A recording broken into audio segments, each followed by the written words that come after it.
Welcome to Steno Compendium. Get ready for the dictation. 5 seconds. The measure before the House is intended to remove some grave deficiencies in our arrangements for the training of technical personnel. At any time in any country, it would be a matter of very great importance that for the functioning of its industries there should be technical personnel of satisfactory quality and inadequate numbers.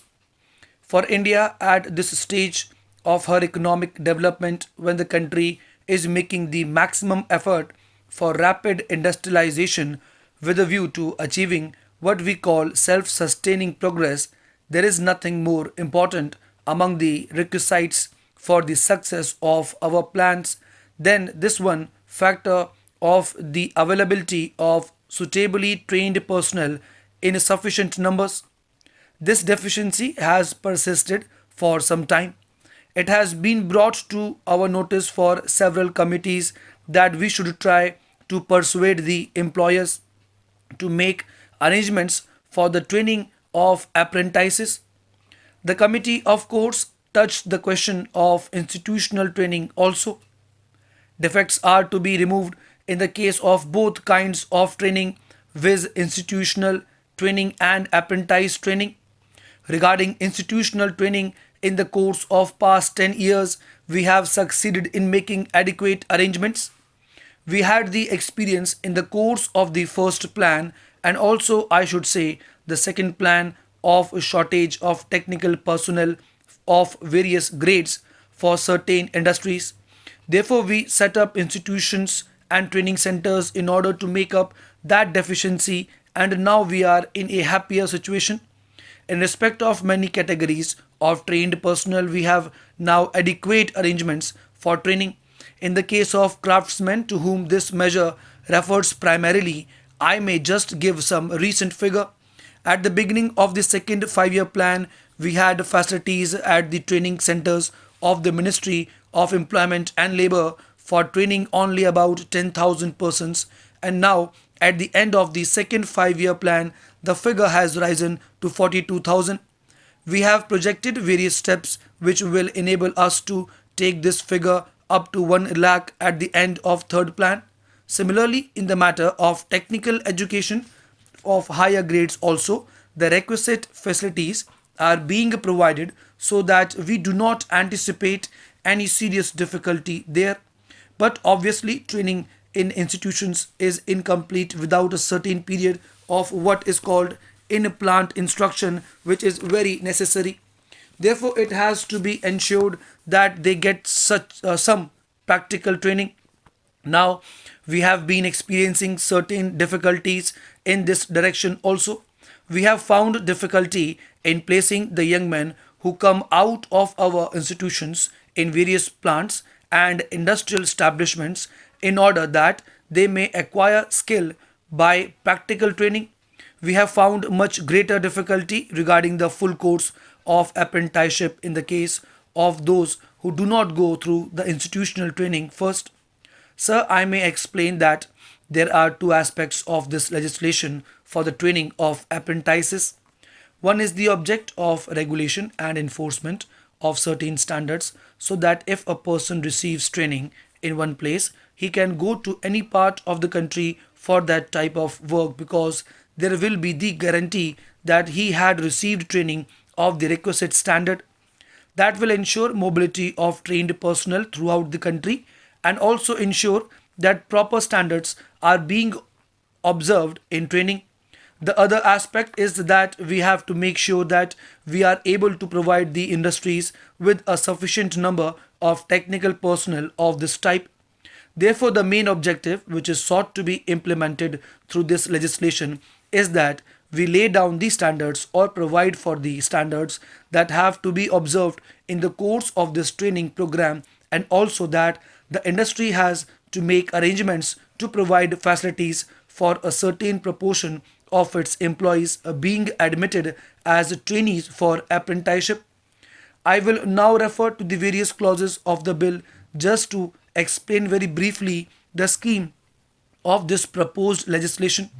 Chapter 2 refers, in the first instance, to the qualifications for being engaged as an apprentice. The age should not be less than 14 years, and certain standards of education and physical fitness are, as may be prescribed, have to be satisfied. Then the procedure is laid down as to how an apprentice enters into a contract of apprenticeship, so that a number of conditions affecting the relationship of the apprentices with the industrial establishment with the employer are properly laid down. Apart from these conditions, it deals with various other matters which are referred to in subsequent clauses. So the period of training is also to be prescribed. In the case of those who have passed the trade tests conducted by the council, the period of apprenticeship shall be determined by the council, and in the case of other apprentices, this will have to be prescribed. There is a provision which lays down how this contract could not be brought to a close. Mr. Deputy Chairman, sir, I rise to support the motion which has been removed by my friend. As he has pointed out, oil is a very important element in the industrial development of any country today, and especially those countries which are in the process of development have found that if they were to base their industries securely on oil, the whole development is fairly quick, and that it is possible for them to get good returns in a short time. So, while fully agreeing and even emphasizing the need for the nationalization of oil industries in all its aspects in India, I am afraid that because of the past mistakes of the government of India, even if we were to pass this resolution today, it will not be effective in one of the most crucial sectors of the oil industry, namely the oil refineries. When agreements were entered into by the government of India with the oil refineries, many of us pointed out that these were iniquitous agreements and they will work against the interests of this country. At that time, our voice was not heeded, and it was said from the side of the government that they had done all that they could to protect the interests of the country, and that the agreements marked a further stage of development in our economy. History has shown that the critics of the government were right and the spokesmen of the government were in the wrong. We know that the present minister in charge of oil is very anxious to see that the oil industry develops as fast as possible in the public sector, and he is doing all he can to see that the industry is so developed. He is also trying to see that the profits that are being earned by the distributing companies as well as by the refining companies are brought to some reasonable level. This House knows how difficult this task has become and how endless negotiations have gone on for years before any concrete results could be had.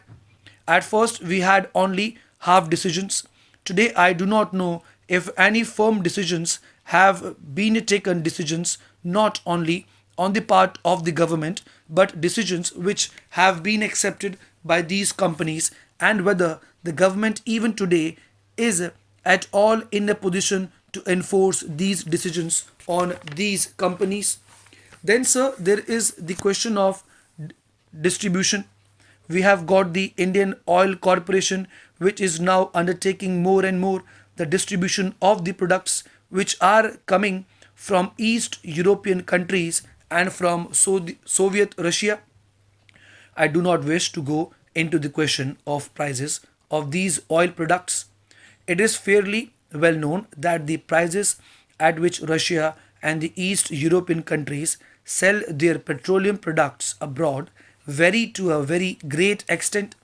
But what the reason for the variation is, I have got no data to find out. But that need not worry us.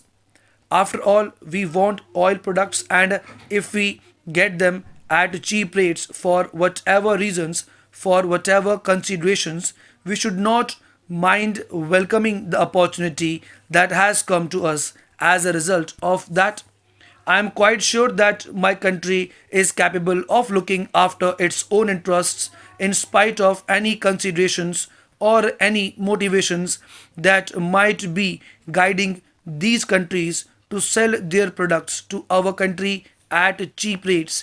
In case these motivations and considerations are not in the interests of our country,